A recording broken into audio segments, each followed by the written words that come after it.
First thing I just want to read this day in 1954 from the Equal Justice Initiative calendar. U.S. Border Patrol begins, in quotes, Operation Wetback, in which agents deport more than 1 million people to Mexico and stop, quote, Mexican-looking people on the street to demand identification. So, another day in history, another anniversary of another racial injustice. So, appreciate this from EJI calendar, and I'll have another one for you tomorrow. Thank you, Rick. Appreciate that. We'll get right into questions. The first one is going to be from Dwayne. Hey, Rick, how you doing today? Good. Hey, Dwayne. Okay. Rick, what have you seen from KP in practice so far, and what did you learn about him during that 7-game stretch before the All-Star break when he took his game to another level after Luka got hurt? Well, he's had a great, I guess we've had 5 days of practice total.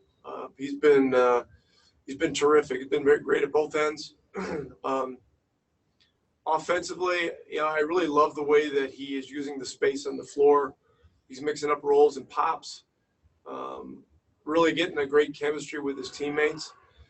And defensively, he's one of the best rim protectors in the game. And so, we're seeing that in the practices as well. So he's doing really well, really as is everybody. And, it's pretty clear to me that as we've, moved along further in time, he just feels more in rhythm. Conditioning looks real good, and the connection and the chemistry with teammates continues to really be there.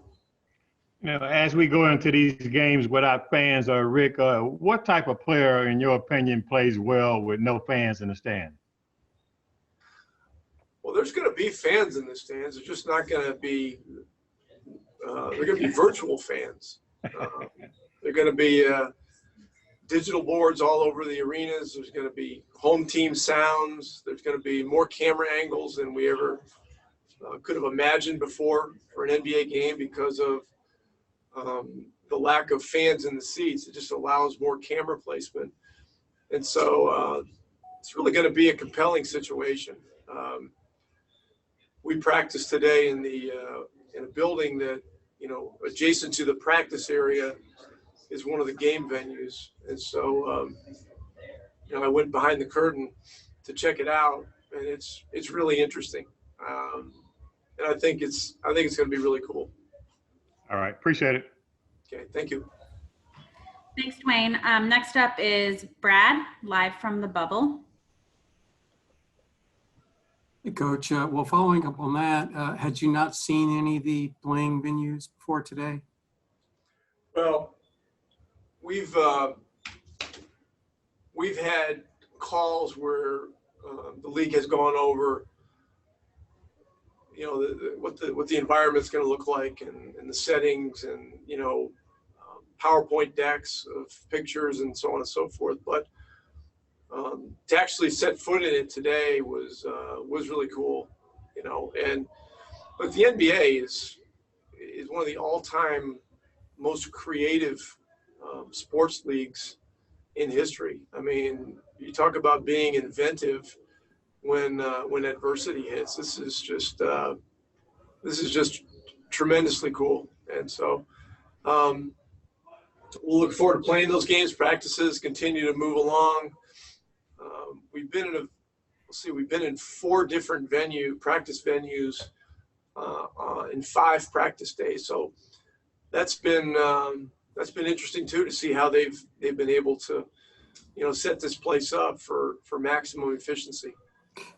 And can you give us a sense of how practice is being broken down? How much time you're getting to spend on scrimmaging versus just continuing to do sort of individual work?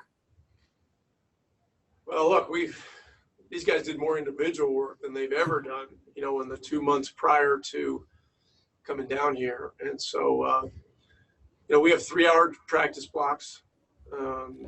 We get some body work get a lot of shooting, and then we get, a mixture of different things every day, but we're working into more 5-on-5. We've had our starting group together for the last several days. Tomorrow we'll probably mix it up and change the teams up to a little bit, just so different guys can play with one another. And it's been all good. It's been all positive.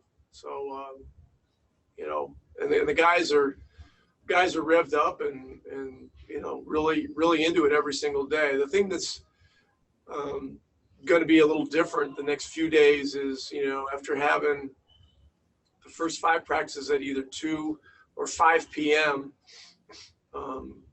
tomorrow's is at 10 a.m., and then we have a couple of blocks of 9 a.m. practices, and then there's an 8:30 one that's coming up at some point in the next several days. So that'll be an adjustment, but we'll be fine.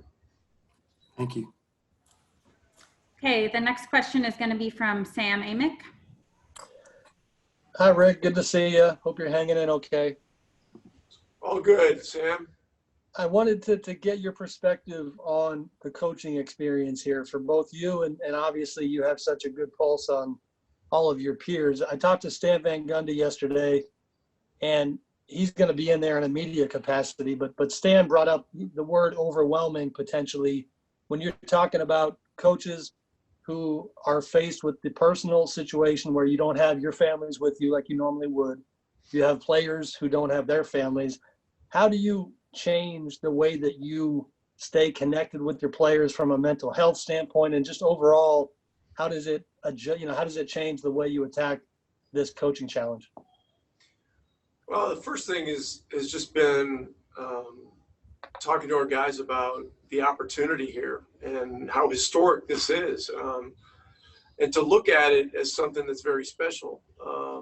There's been a lot of complaining from some different players and so on and so on. I mean, that stuff's been pretty public. But our guys they've embraced this as really most likely a once in a lifetime opportunity. As I said yesterday, this is like going to basketball camp.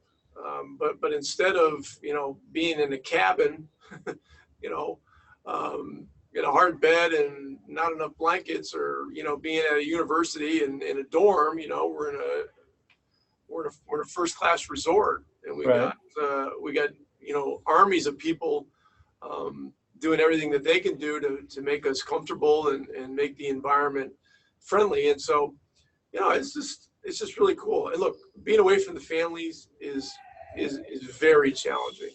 There's no question about that. But we've got some inventive ways, and look, Zoom calls aren't that inventive anymore, but we got some other things that we're doing to help the families stay connected, that I'm not going to get into, but time continues to go by pretty quickly, and so we'll just keep riding the wave here, as the challenges increase, as more time away from the family stacks up. We're just going to have to adjust and find a way to make it a positive. And the family aspect of it really is the most difficult part. Thank you. Thanks. Thanks, Sam. Our final question for Rick is going to be from Coop. Hey, Rick, just wondering, because a lot of people have asked me, is Michael Kidd-Gilchrist with you guys? Is all 12 of your supposed healthy players working with you guys right now? Well, we're working to get him here logistically, and we hope that happens soon. Okay. And as far as your practicing is concerned, when you scrimmage, how much do you scrimmage at this point, like special situations, last 2 minutes of games and things that you want to run? Is that as important as just the general getting them up and down the floor? It is, and we're doing a lot of 2 and 3 minute scrimmages, and playing to win, and doing all the situations with clock stopped and 2 for 1 and all that kind of stuff. So yeah, and as you look at the calendar and you try to calculate where the off days come and so on and so forth, there's a finite number of practice days, and so we're studying it very carefully, and we're gonna do everything possible to get the right mix of situational stuff along with the kind of macro feel, go up and down, play with your teammates, rhythm, chemistry, and those kinds of things. But so far, the 5 days that we've had have been terrific. Thanks. Okay, thank you. Thanks, Rick. Talk to you tomorrow.